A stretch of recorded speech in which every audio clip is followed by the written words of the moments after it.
Welcome back to the Indie Magazine Podcast. Madison, we're talking this week with David Bornstein, a short film director. Stick around afterwards as we catch up on some entertainment news.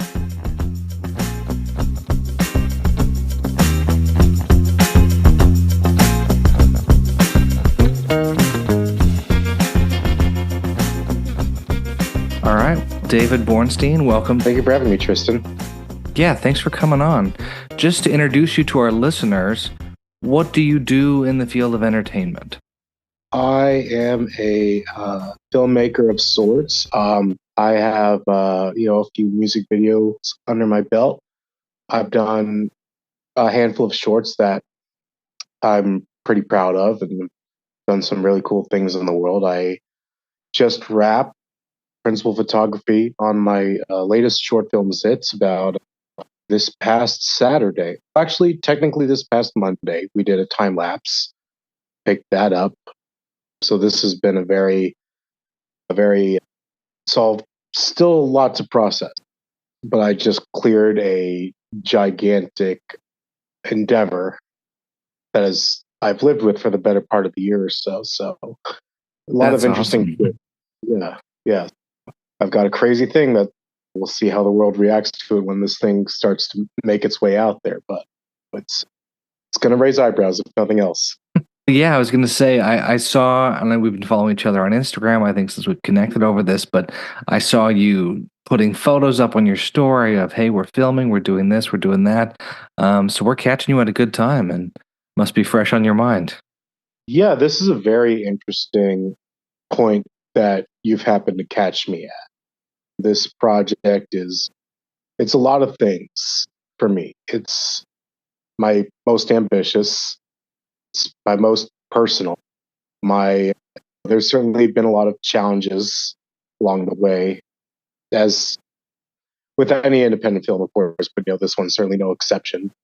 My first partnership with a professional entity, we had a Movie Maker magazine supporting this film, their production services program, and we've been grateful to have them as partners. They've been a big reason as to why, with the help and the resources they've gotten for us, why this film has reached the level that it is. I can certainly say that with most films I've done in the past, there's always that, and maybe other filmmakers can relate to this, there's this anxiety where you wonder how it's all going to piece together. And there's that lingering question, like, did I actually make a good movie or not? This time around, I don't have that, which is very nice. I think in part to the team that we've had and resources we were very fortunate to get, it all shows on screen. And on our last full day of shooting this past Saturday, I think it all just came together in my mind like, wow, all right, I feel good about this. Also, if you hear any rustling in the background, my cats have decided it's the witching hour, so I apologize for that. Joining the podcast. Yes, Rocky and Maya are here. They have a lot of thoughts they want to share, and we're both swatting at each other and chasing each other around the room. That's great. Yeah, I always want to go back and talk where someone came from, how they got there. But since we're talking about Zits right now, how long or how short was the process of first ideation to shooting, and then now that you've just wrapped that up with this time lapse on Monday, how long from here to the finish line do you predict it will be? Oh goodness, we can certainly get into the backstory stuff too. I certainly my life will be about Zits for the better part of the year.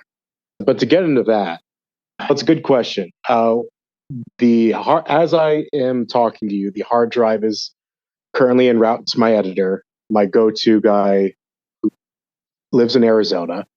You keep the people that you work well with as close as you can, and he's one of the few day one folks that's still here, and we have a great rapport. Right now, I'm just waiting for that hard drive to get into his hands, and the rough cut's probably going to take about a month. We're going to try to have that done before March.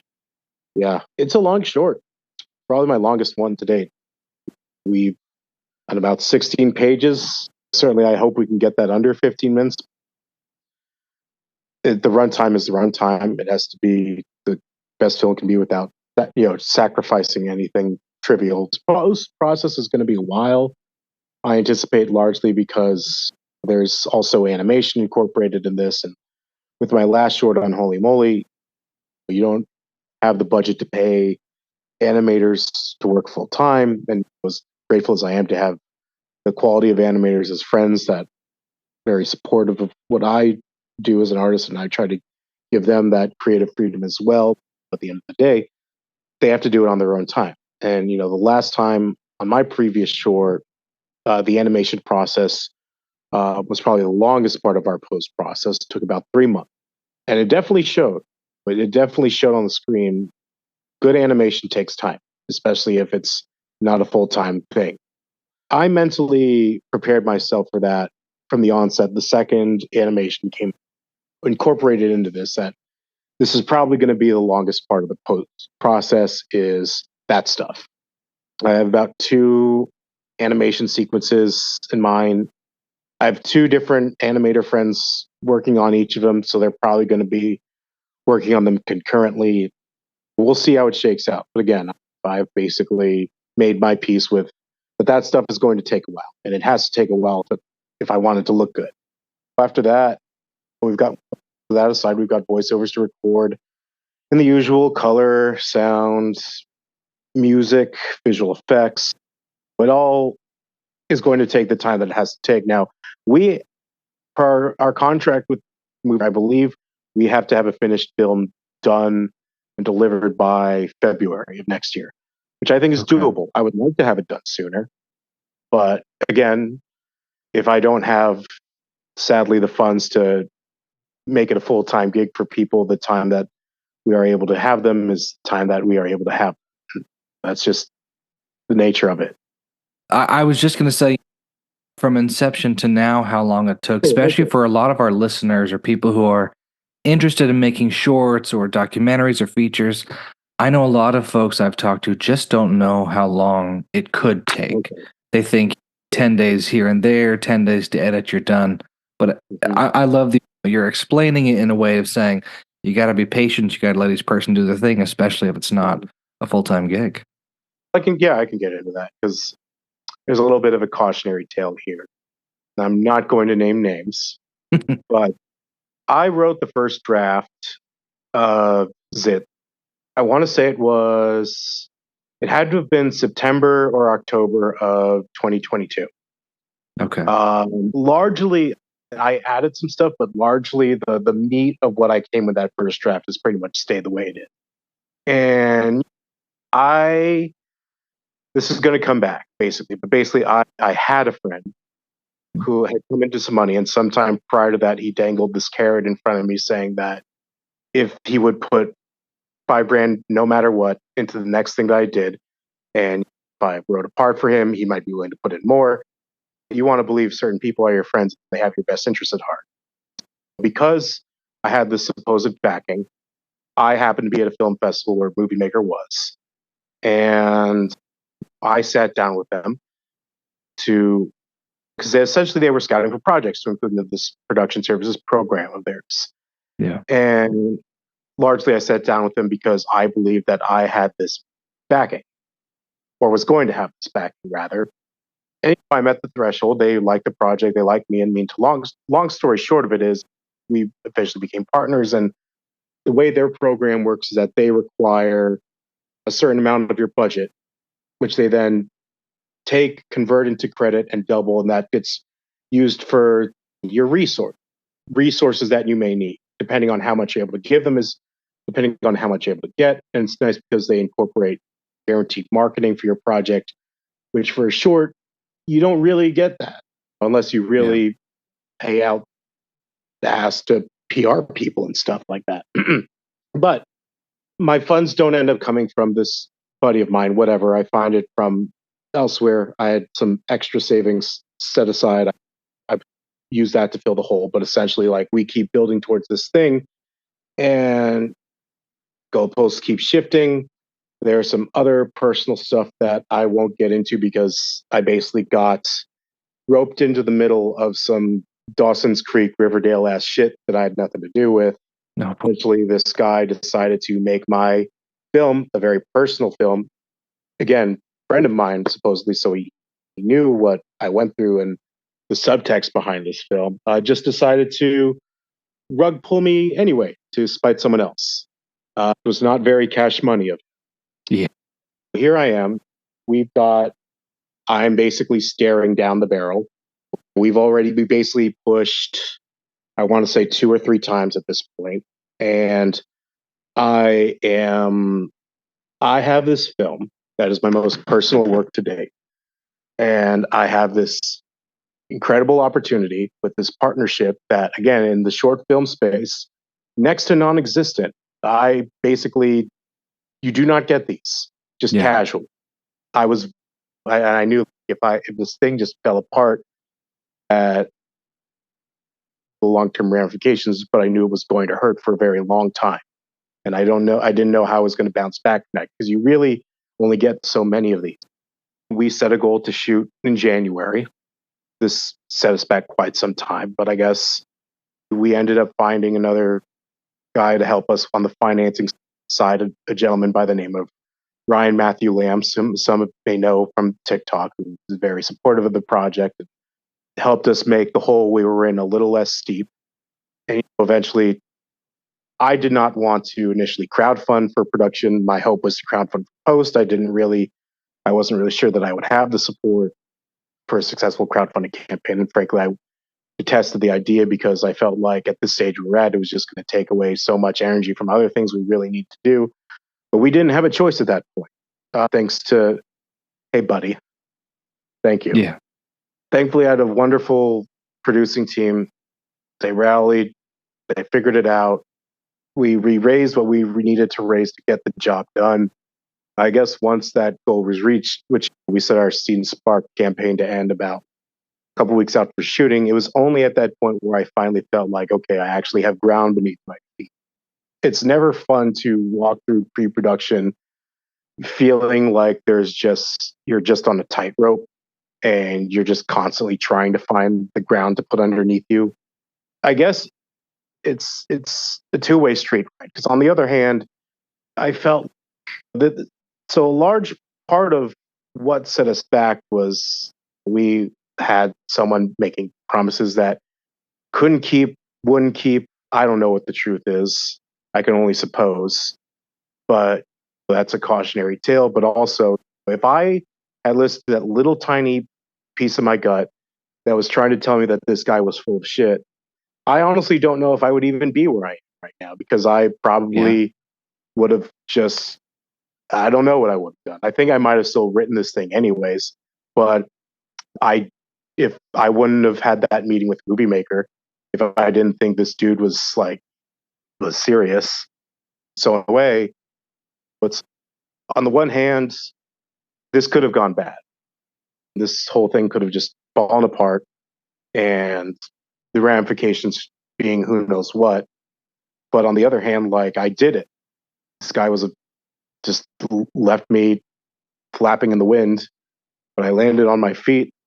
It's not something I would recommend, but it's something I'm still processing.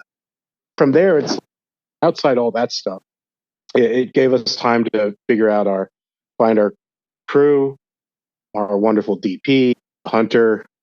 We found an incredible actress, play our leading role. We got the legendary character actress Bai Ling in a supporting role. We got a really great group of people together for this. And granted, I wish Seed and Spark didn't eat into our time to prep, but also that sort of gave me the opportunity to reach out to people I hadn't talked to in a while. Some gave money, some didn't, but I at least got to use that as an opportunity to reach out and say things that I hadn't really got the opportunity to say before. They just figured if I got to reach out to people out of the blue, I might as well say the thing that I've been meaning to say, because life is short and time flies by so fast. It's a lot of it's bittersweet.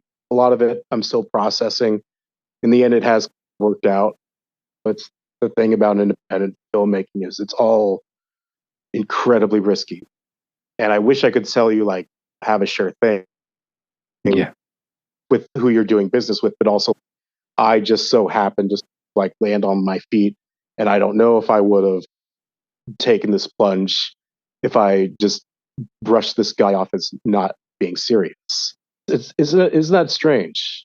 I'm still Yeah. figuring it out in my mind. What would I have done? Would I have honestly been better off? I was stressing the fuck out. I got indigestion so bad. My esophagus got a little ripped up, and had to take like generic Pepsid. But also, fuck it, I'm here. This shit is in the can now. Fake friends be damned. I'm Yeah. here. What a double-edged sword to have someone you trust be why you got started and did it, but also them being a big thorn in the side to get it done. Yeah, truly. It sounds like you've just told, I don't know what to call it, a heroic tragedy that also has the makings of a hero story, that you have to surround yourself with the best people you can trust, because when some of them turn out to be those that are not so trustworthy, the rest of them have to pitch in and pick you up as you just have to charge head forward into victory. Sure. I'm starting to pay attention to that a lot more because there are dangerous people among us. They smile, they're very charismatic, but they are empty inside. And they will burn everything around them at the slightest perception of disrespect with no regard to the long term ramifications. Take that and do with that what you will. It's an interesting world here in Hollywood of so many smiles, so many personalities, so many opportunities to be swindled by people who are just a struggling ego in the background. With your experience, how have you sought out and found the right kind of people like your editor in Arizona who are stable, who are going to be there for you, and who get it and do the work? Oh gosh, I don't know, man.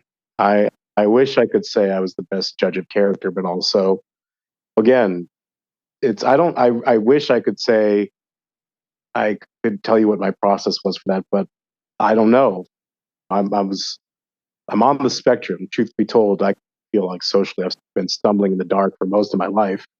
I guess it's just a case by case basis thing, and sometimes you just have to trust people. Sometimes maybe you're not sure, but you have to take the plunge with certain folks. I guess you just try to hope for the best people. Otherwise, you have to have some degree of trust. You have to believe in people to a certain extent, even though a lot of people in this country really ain't shit, truthfully. But if you adopt that mindset like everyone sucks, then you might as well just become a gas station clerk in Flagstaff.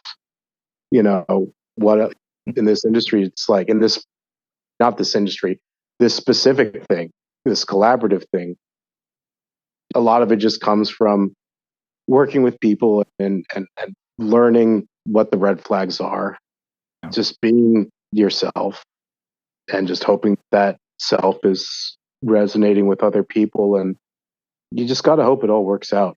And you just got to hope that this idea you have of people is true. It's tricky, man, because it's just like any other relationship. How the fuck do you know? How do you pick your best friends? I don't know. Yeah. It's you figure it out or you learn the hard way if you don't know what to pay attention to. Doesn't really answer. Again, I don't profess to know the answer to that because I just know like when something clicks, I just hold on for dear life because we are a scary species. It definitely resonates with, into your point, it's case by case basis, and hoping you find the good people and trying to work with them and put yourself back in opportunities to create with them. When did you first get started? How did you even choose entertainment as an industry to go into? I think as far back as I can remember, I think as a kid, my brain was always entertainment minded. I don't think I really had a firm one thing I wanted to go with for the longest time growing up. It's as a kid, you don't really have, some kids figure it out instantly, others it takes a while.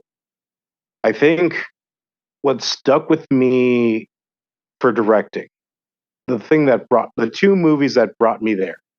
But I've been told by some people that when I answer this question, like, don't say this. And I get it, but it's the truth, honestly. And I'm not really professing anything. I'm just saying these are the movies, and this is why for each one.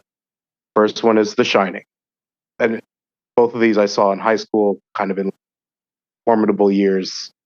So I think The Shining it was the first time I think I recognized I was watching something that was deeper than popcorn level entertainment. I recognized that there were layers upon layers of what I was watching. And I didn't know what all those layers were, but I knew they were there. And that stuck with me. Yeah. That showed me that was the first time I think it really dawned on me that this medium is capable of being something so much deeper than simple entertainment. And that next movie is Clerks. Yeah. And for this is I don't want to say this is obvious, but for simply the reason that aside from it being a great movie, but ultimately it was the movie that showed me that I don't have to be some special person to do this thing.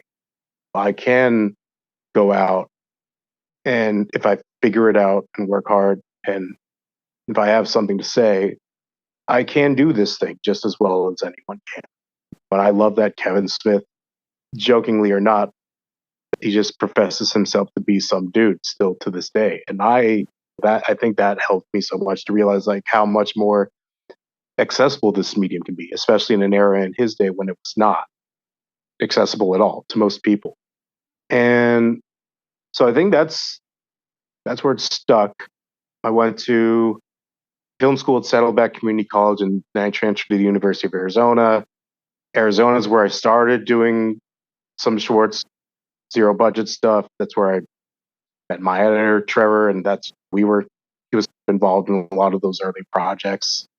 A lot of that stuff, I wasn't really in the production track. I was in the BA track, the one everyone else was in. So I had to beg, I had to find stuff, I had to surround myself with people that knew how to do stuff that I didn't know how to do. I guess I didn't realize at the time that was the best education I was giving myself, because that is how it was going to be when I got out of film school. I didn't realize that was the preparation for that. I graduate, I start PAing, Lyft driving, and then PA. Took a while to even get my foot in that door, because at the time, the tax credits weren't really much to write home about. So a lot of it was just unscripted reality stuff and other things. And that's what I was doing for the better part of a few years. Yeah. I did a short for I don't know if you remember ABCs of Death franchise. For the second one, there was like a competition where you could make a short to potentially be featured in the sequel. I made that, didn't win it, got picked up into something else, but that's another side story. But then after that, through a chance meeting, I got an opportunity to direct a short for not enough of a budget, but more than anything I'd ever had before. And it was this short called A King's Betrayal, a dark comedy about the last days in the life of a pinata, told from the pinata's perspective. And as much as the other shorts I made before this were valuable to my experience and to make me who I am as a filmmaker, this is the one where I just tell people like, this was the real one. This is when I really became a filmmaker. This was film festivals, really loved it. It's my one Vimeo staff pick to date. It still floats around in the world, and I found out not too long ago, apparently there is a film professor at the Savannah College of Arts and Design that has been showing this short to his class. It's awesome. Pretty insane. Like I said, I do still feel like I'm just some dude. And to be an example of the medium is pretty crazy to me, especially for a short that we largely shot in my parents' backyard on a Canon 7D. And somehow, I guess, I'm something to look at as to how to do this damn thing. That's a lot to take in still. it's cool that I have a little bit of a legacy. I'm grateful for that. Since then, I did, well, I guess 3 more shorts. Now with this latest one, I've just finished a handful of music videos since then, too. I still do what I have to do to pay the bills outside of all that stuff, as we all do, especially in light of the strikes. But that's the cliff notes of it, of how I got here. Yeah, and it speaks to being flexible, it sounds like, because you were in Arizona doing work there, then moving over here, like you said, being a PA on reality shows. I know I'd seen on your IMDb like Dr. Pimple Popper and a couple others. I was like, wait a sec. And then later you're a PA and actor with Jason Momoa on The Last Manhunt. Is that right? I was a PA on The Last Manhunt. I added myself to that, to be perfectly honest. There is a scene. I mean, my backside is in it. I'm the guy. If any of you have actually seen the movie, I don't know. It hasn't been super popular as of late, but there's a scene where Christian Carmago, who's also the director, he's plays the troubled alcoholic sheriff, and he's passed out in the stable. And I guess it was something they made up on the day where they needed someone to play like the guy his deputy pays in food to watch over him while he sleeps. And I got roped into that. Still fun. Yeah. Yeah, it's nice. I had fun doing that. It was nice to be directed for once. Everything else below, that's just all student film crap. Don't look any of that up. Don't look any of that up. You know how to take that stuff off. That's the one, like, if you're gonna look up any acting shit I've been in, you can look that up. That's fine. Yeah. They watch me eat crackers for 10 seconds out of focus. It's cool. The PAing stuff has been a trip. I've worked on a wide assortment of stuff. It pays the bills. Yeah. Not trying to do it for much longer, but at least I've had some pretty cool experiences out of that, and I don't regret anything. But trying to figure things out still. Yeah, it sounds Overall. like that's the name of the game for longevity. You could get hot for a minute and leave, and you've done your one thing, and you can always claim that one thing. Or to your point, like you've been working and working a good long while at all kinds of different things. And King's Betrayal was a few years back. Now you're doing Zits. You have more in the works, but the hope is probably that you are doing only your own things in 5 to 10 years, right?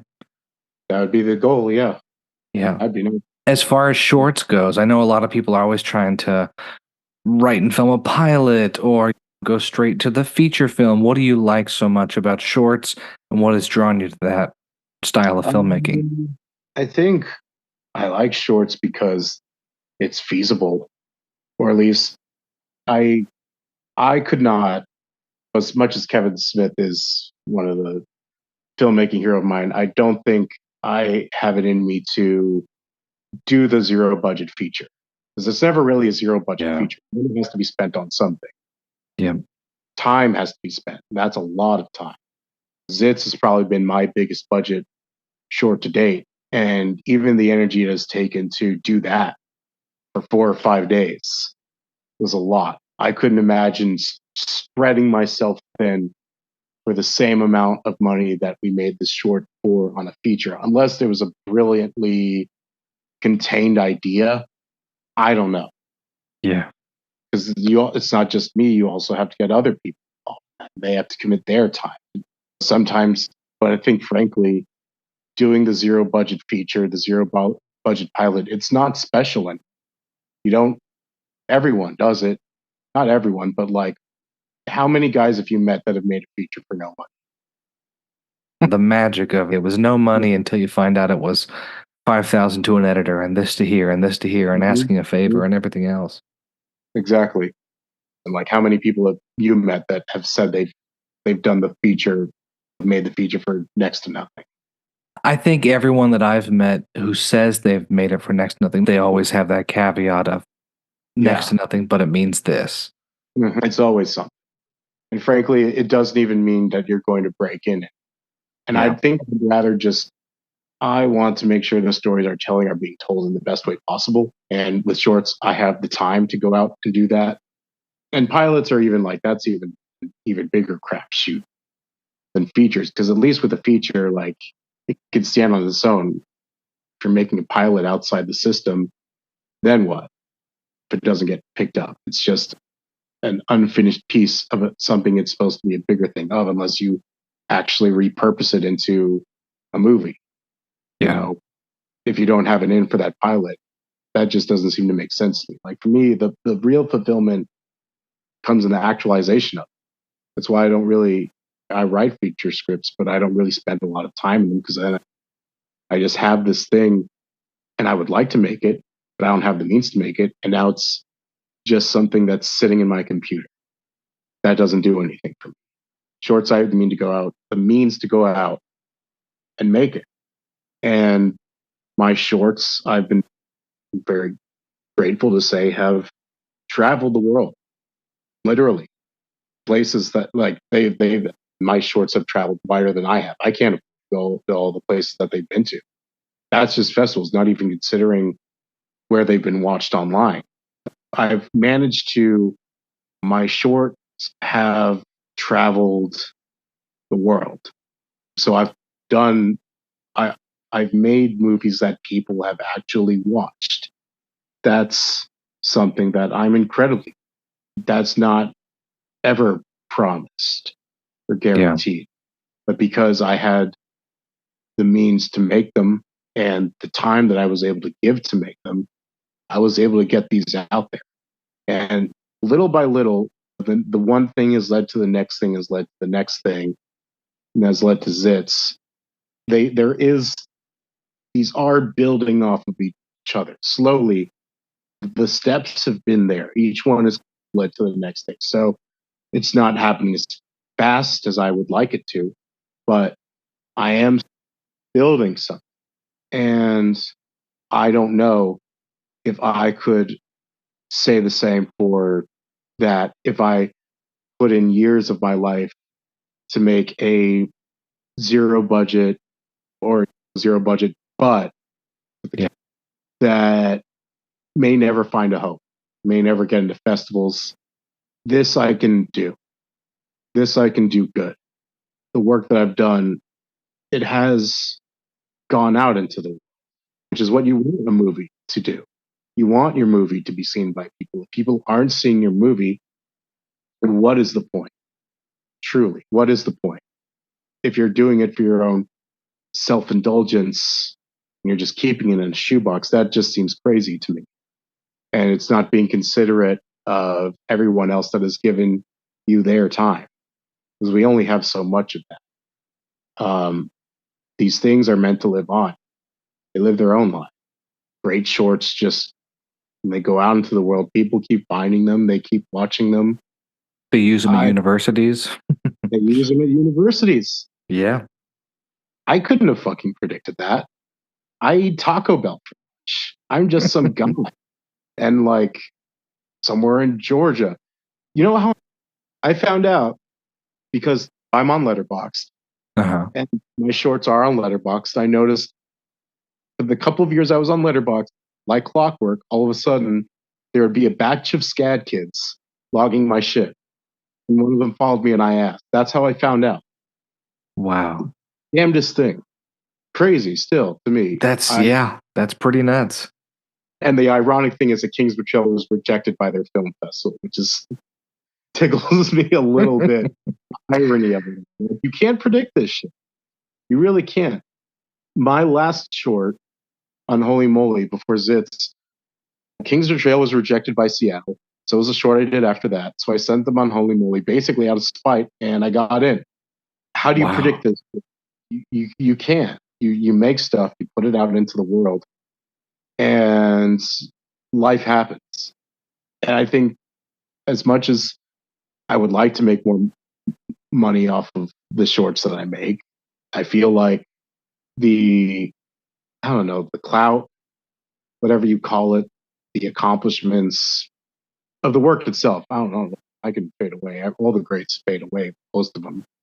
They incredible shit happens just as much as a really good short, sometimes more than going out and making a feature. You make a good short, it has just as much mileage, if not more, in a lot of cases. I seem to be able to do this thing very well. And I could try to summarize why, but it just feels like a lot of my reasonings for it are pretty damn basic. But whatever reason, what I'm doing is working. And God willing, I think if I'm going to make a feature, I should really just have some sort of a proper budget for it. Because, man, the amount of work it takes to make a short with a budget, I couldn't imagine spreading that thin over 3 weeks. Yeah. And to your point, it's unfair to people putting in the good work. Yeah. If you want to make something that's truly quality and that sticks around, doesn't just, like you said, go back in a shoebox. I feel like having worked in film journalism, criticism, whatever for the last 5-6 years, there are a lot of films that I covered, talked to directors, everything else, and it's nowhere to be found. And just knowing all of their stories and how hard it can struggle to make that thing, I'm like, it's just for it to be completely gone has got to be heartbreaking. I couldn't imagine making something that, because at least with a short, you can, what's generally accepted, you just put them out there on YouTube, on Vimeo. If they don't get picked up for distribution, you make a feature. It's got to sting a lot more to have to do that. With some exceptions, I went to film school with Darius Britt. Some people know him, some don't, but essentially he made his feature. He ended up getting big on YouTube through his chronicles of vlogging, his journey about making a feature. And in the end, his YouTube channel got so big that now that feature is just on his YouTube channel. So sometimes it works out that way. But those that don't, imagine that's gotta be very hard. That's years of your life. That's credit card debt. That's other people that gave you their time. You don't get any of that back. Shorts, I at least feel like, I don't want to say it's lower risk, because there's always risk. There's always substantial risk. But my work is out there. I wish I could say I empathize with all that struggling just to not have your stuff get seen. I can't process that. Yeah. I don't want to say I'm never going to experience that, because for all I know, get shelled for a tax write-off seems to be a trend these days, but I want to do my best to make sure my work gets seen. That's what I'm in it for. Ultimately, legacy. It's all legacy. I die broke, but man, I've done some pretty cool stuff. Objectively. Not saying that, or whatever. My shorts being taught. My work travels. I'm good. I feel, even though it's a smaller scale, it's not nothing. And I feel there's no reason people are so dismissive of shorts. I had a friend tell me, like, someone told her that, like, you really should only make one short. And that's not true. Like, Ari Aster made how many before Hereditary? Anna Lily Ramanpur made how many before Girl Walks Alone at Night? This is a great medium. There's so much that can be done here. It's where risks are being taken. Yeah, it definitely feels too, if some of these younger directors, not just younger, but more inexperienced directors who do have a great vision or have a good style, if they maybe cut their teeth a little more on shorts, it would do better when they move on to some of the bigger budget projects. I feel like we've seen in the last few years these indie darling directors suddenly go to a Marvel movie, fall from grace, and then what are they doing for the next 3 years? I just feel like the experience you must get working on shorts and understanding how to tell a story in a shorter amount of time must be invaluable as a storyteller, but also just as a director who knows how to run a set. Hey, drag yourself through the shit a little bit more too. I don't know. I can't speak to. I'll know how my background has prepared me to make a feature when I get to make it. So I'm not gonna talk that shit until I've got that notch under my belt. But I certainly hope that I'm being acclimated for that shot. Zits has definitely been a trial by fire. Unholy Mole before that too, as well. Each of these shorts progressively had bigger budgets. Unholy Mole, I really had my back up against the wall. Time. Both, I had the opportunity to work with established actors that I'm grateful to have had the privilege of working with. And especially with Zits, I've really had my trial. But with Unholy Mole was a situation where everyone I worked with was great. Yeah. And Zits, I had relearned some lessons the hard way. Every once in a while, you get on a project where your metal gets tested. You find out how bad you really want to do this thing. You get punished for wanting to do something good. This is the shit where you find out like how much do you really want to do this. But in the chaos, you find the truth of it all. I feel like there is preparation happening. I think it depends on what the feature ends up being also, because there are a number of scripts that I wrote, a couple that a buddy of mine wrote that I love. Whatever one I end up getting the chance to direct is going to dictate the level of challenge that's going to come with it. If I get the chance to direct my feature of choice out of that batch, I know I'm in for a hell of a time, because it's also a little bit ambitious, but it's the one I think will live forever. And it's the point where, like, my buddy does, I'll plug him because fuck it. His name is Dave Baker. He's an awesome comic book artist. Go check his shit out. HeyDaveBaker.com. He wrote this amazing script, and I think he's asked me a couple times, like, dude, I think I had an opportunity come up recently where I tried to put it in, and he asked me, like, why don't you do one of the ones you wrote? And I just feel like this particular script, it just speaks to me. And I think especially in the post-pandemic times, it's the perfect script. But I certainly hope with Unholy Mole and Zits, these are testaments to my ability to pull off something on that scale. But I still know that once you get into features, that's a different ballgame. I've even just a 3 days straight of shooting is a lot, let alone like 3 weeks, 4 weeks minimum. It's going to be a lot. It's a lot of prep. It's a lot of crazy shit involved. And that's if everyone is reliable still. There's still, once again, dysfunction. That's a whole another level of shit. Who knows what the future holds? I don't know. Yeah. We'll see. I'm not going to talk myself up until like find out what this is all built. When you're not directing or working on a short, when you're not doing some writing, how do you unwind? Do you dig into more movies and TV? Do you do something completely separate to clear your mind from that space? I know I'm a big watcher. I'm a consumer. I do attribute that to my ability, as I do always try to seek out new stuff to watch, and I think that all just contributes to my palette and my mental library, if you will. There's always something to be taken and learned from. Lately, it's been a lot of YouTube.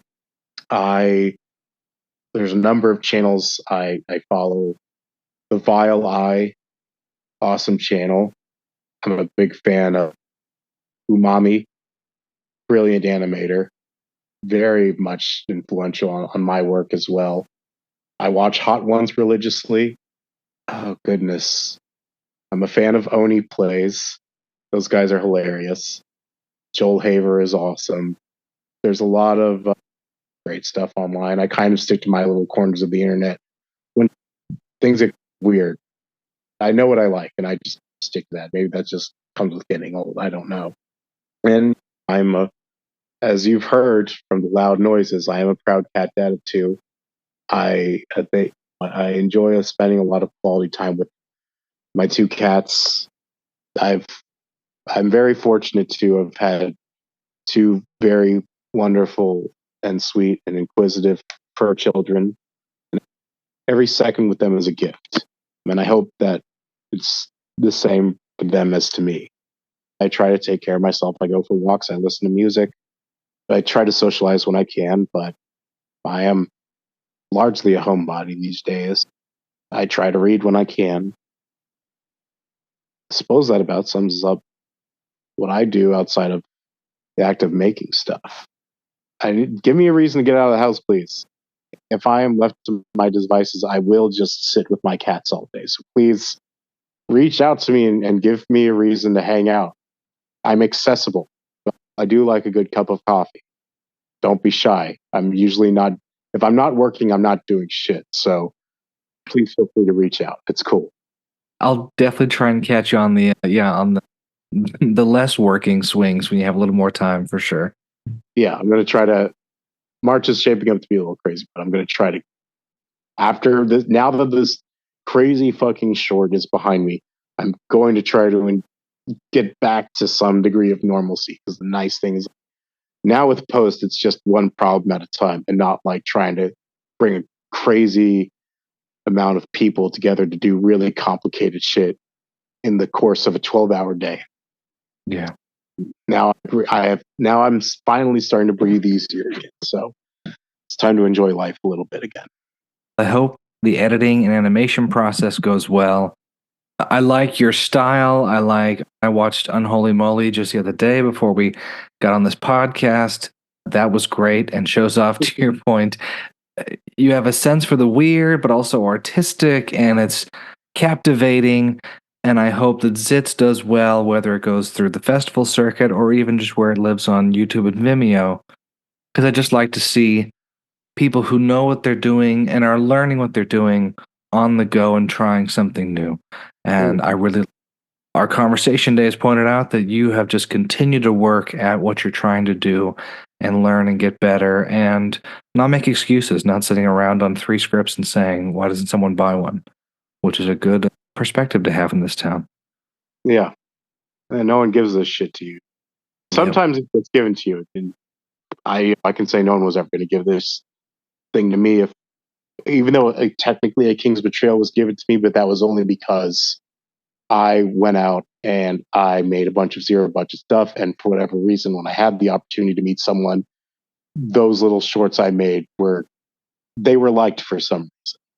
So that was only because I only was given that opportunity because I went out and built it on my own first. Well, there you go. You have to go out and get it before it's given to you. I hope it's given to you. It's got to have something to show for it till then. I completely agree, and I think that's a great note to end on. Thank you again for coming on, David, and we'll be excited. I'll make sure to have links for your Instagram, your IMDb, Unholy Mole on YouTube, anything else we can put in there. And then I'll keep in touch as Zits gets closer to coming out or being posted online or otherwise. And we'll make sure that we follow up with you then. Sounds beautiful, Tristan. Thank you so much. You can follow me on Instagram. I'm at David Bornstein. I'm on some other social medias, but Instagram's the one I still have fun with. And yeah, so please reach out to me there. I try to respond to messages. I'm usually pretty good at it. I am on Letterboxd, but you're just going to have to find me. My reviews are basically shit posts, so you're gonna have to dig for that one. But if you find me, congratulations. For my work, you can find A King's Betrayal on YouTube and Vimeo. My short film, Perfect Breakfast, you can find on YouTube on the channel Kiss. My latest short, Unholy Mole, you can find it on YouTube, and it's also streaming it's also on Vimeo as well. And you can also find it on Screenbox. It's a part of the Bloody Bites anthology series.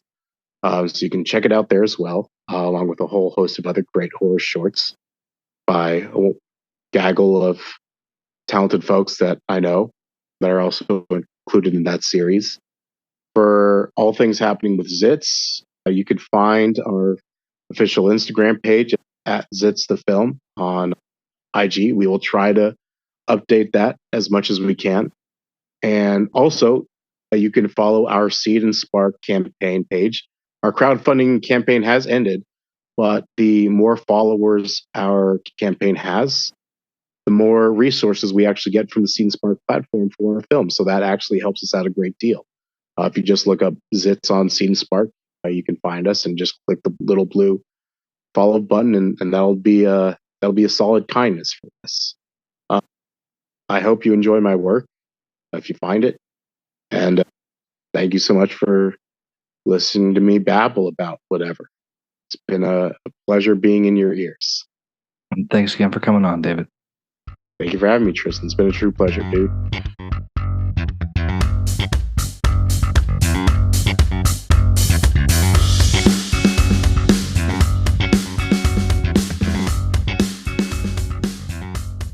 There's just so much to watch across every streaming service.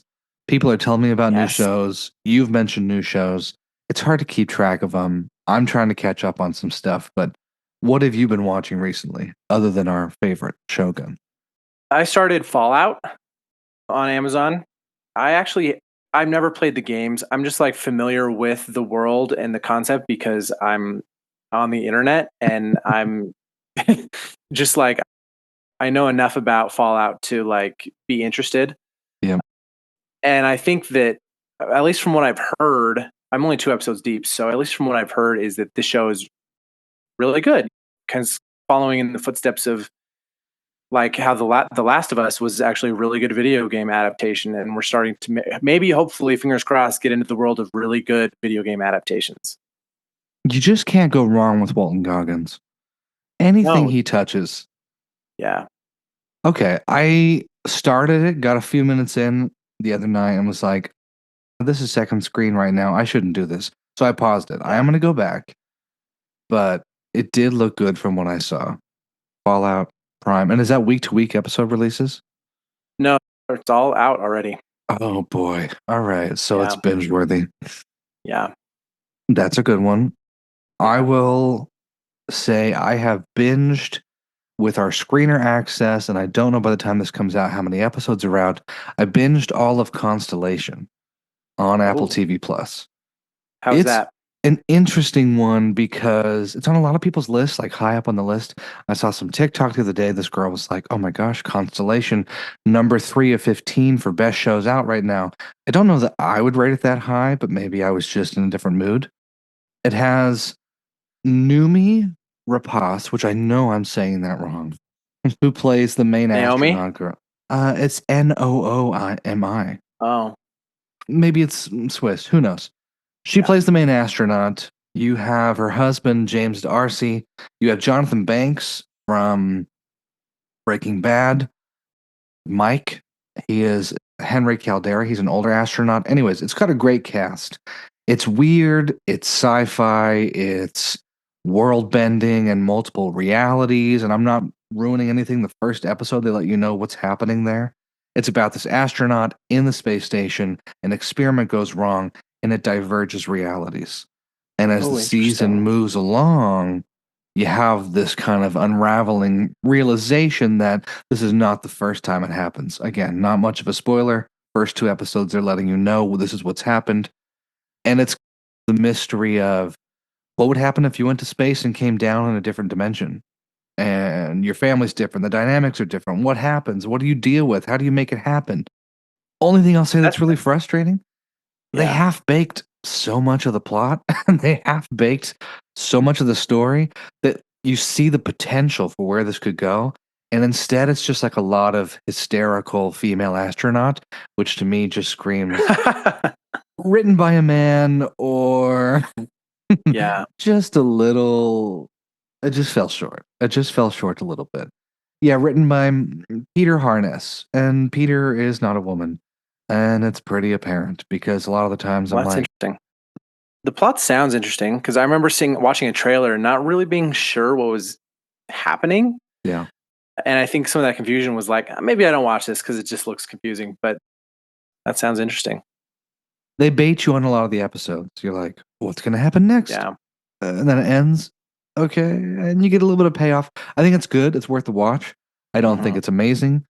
I think it, for at least for me, fell shorter than Silo on the list as far as like recent sci-fi or dystopian things I've watched. Right.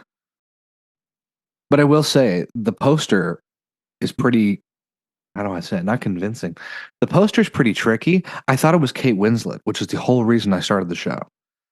Because they blend her face a little bit, and I saw the posters in LA, and I'm like, ooh, a new Kate Winslet show. But this is not a Kate Winslet show. Oh, yeah. No, you're right. It is blended. Interesting. Huh. Sneaky. I'll give him that. Sneaky. Yeah. So yeah, Constellation, Apple TV Plus, out now. Episodes released weekly, and by the time this comes out, they might already be out, but we'll see. Cool. You been watching anything else? I did start Gentleman on Netflix, Guy Ritchie's series based on the movie. It's a very fun show. I loved the movie. I'm not really sure what the relationship is between the movie and the show, but I don't care because Guy Ritchie it's just so much fun. It's Guy Ritchie through and through, even though I'm pretty sure he only directed like 2 or 3 of the episodes. Whoever else was directing definitely had the Guy Ritchie stamp on it. I loved the characters, the writing, the action. It was all really well done. And see, I have not. I know this is a blight, no, a blemish on my watching history. I've not watched White Lotus, and so I'm You not haven't? familiar with Theo James, and I didn't ever watch Divergent either.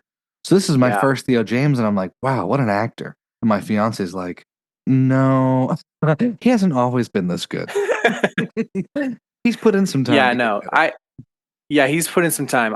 I've not seen the Divergent movies because I think I might have just seen the trailers and been like, oh, look, another generic hot guy. But then in White Lotus, I think he was pretty good. And then in this one, I was like, wow, he's like an up and comer. He's someone to watch. Yeah, he's good. I really liking him. I like the cast so far. Susie, I like his brother Freddie, all the Brits. It feels like this could be the story twisted around of Matthew McConaughey's character, but fully British, not an American guy there. Past that, I'm glad they're cutting their own path and not sticking so closely to the movie that it feels like a one-to-one adaptation. Yeah. But it's fun. First 2 episodes, I was like, what is this? Amazing. No, it's insane. Like, it combines the poshness of British superiority with just like insane. This guy's in a chicken suit and he's dancing around and he's coked up. I'm just like, what am I watching? Yep. So that's been good. Yeah. Have you started Three Body Problem yet? I've finished Three Body Problem. Oh, baby, I'm behind. Okay. I'm 1 episode in. How did you feel by the end of the series? I thought it was, so I read the book that it's based on, and I thought it was a really good adaptation of the book. Okay. The book is, it's translated, so it was written in Chinese and then translated into English. And I think that the story, the writing styles in the East versus the West are just different. And so the writing made it feel a little bit more dreamlike, and it wasn't as quite like, I feel like in Western fiction, it's really a tight, close POV.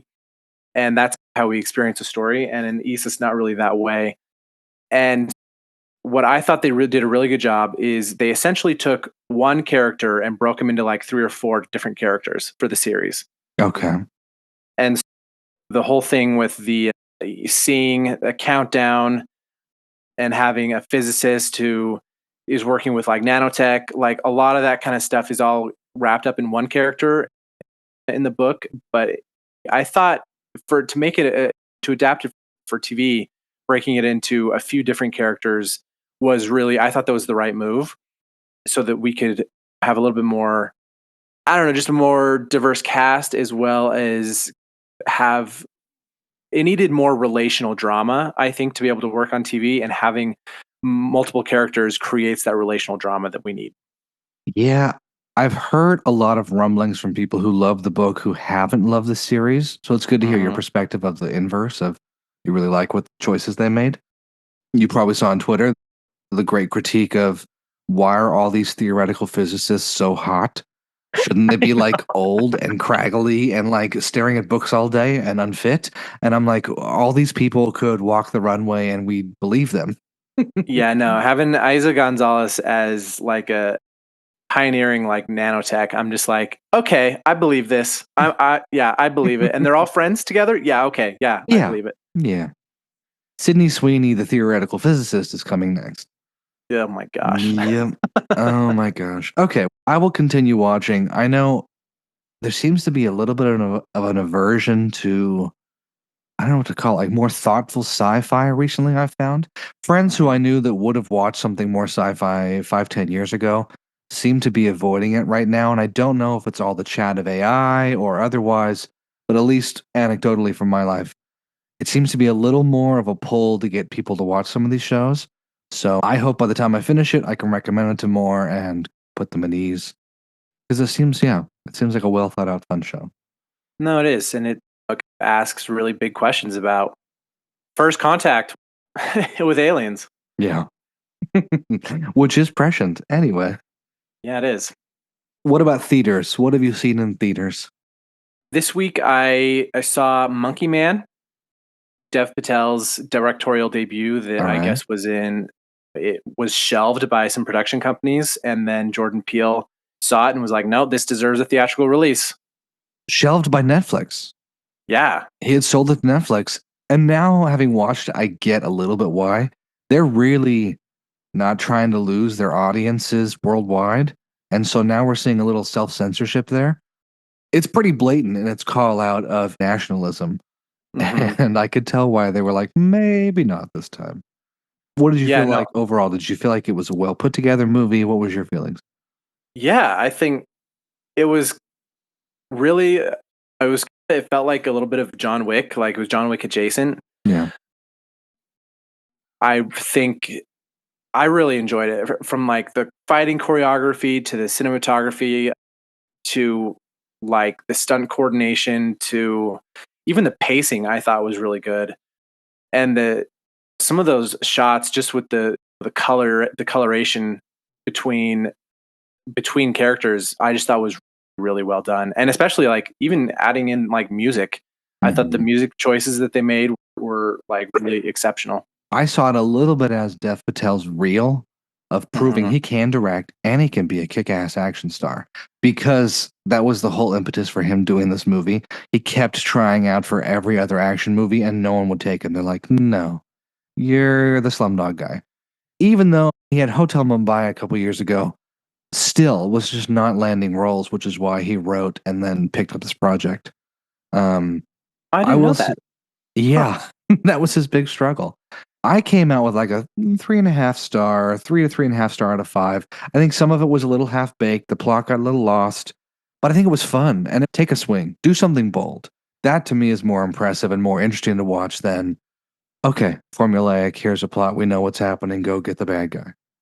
Yeah, no, I would completely agree because, like, I don't think that it held our hand on the plot. Like, No. we had to piece together a lot of like the backstory. It didn't like give it to us on a silver platter, and so it required us to be a little bit engaged to understand what was going on. I can definitely see how people might feel like it doesn't have a plot Yeah. because, yeah, with some of the editing choices and some of the, I wouldn't say it's a dialogue forward movie, that some of those things can slip through the cracks if you're not like paying attention, and not that even if you are paying attention, you might not get it all the Yep. first time, because I was like, I need to see this again now that I have an understanding of the world that is being inhabited.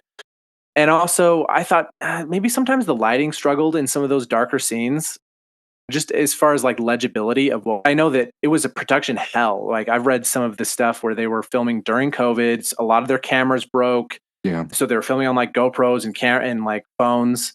And just that it made it to theaters and is as good as it is just like a miracle.